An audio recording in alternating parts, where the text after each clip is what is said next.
রাজ্যের ধর্মীয় ও ঐতিহ্যবাহী স্থানগুলির উন্নয়ন ও পরিকল্পনা এবং তার বাস্তবায়নে রাজ্য বাজেটে হেরিটেজ কমিশন গঠনের কথা ঘোষণা করলেন অর্থমন্ত্রী স্বপন দাশগুপ্ত।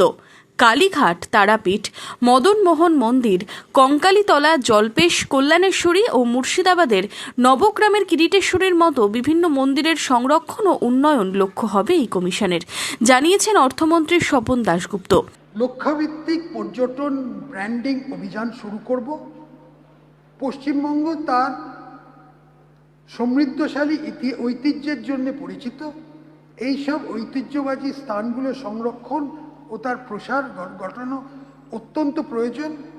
রাজ্যে কালীঘাট ও তারাপীঠের বিখ্যাত কালী মন্দির, জোড়াসাঁকো ঠাকুরবাড়ি, মদনমোহন মন্দির, জল্পেশ মন্দির, ঠাকুরনগর ঠাকুরবাড়ি, মা কল্যাণেশ্বরী, তারকেশ্বর, কঙ্কালীতলা, কিরিটেশ্বরী, কোন্নগর এবং বিভিন্ন শক্তিপীঠের মধ্যে ঐতিহ্য বহনকারী স্থানগুলোর পুনরুদ্ধারের জন্য আমি একটি সর্বাঙ্গীন পরিকল্পনা প্রস্তুত করে হেরিটেজ কমিশন পুনর্গঠনের প্রস্তাব রাখছি।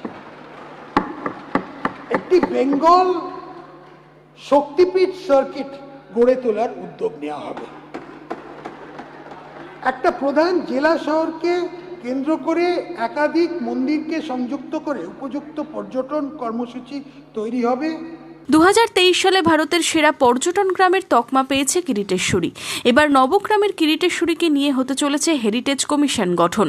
Bureau report, imagine community media.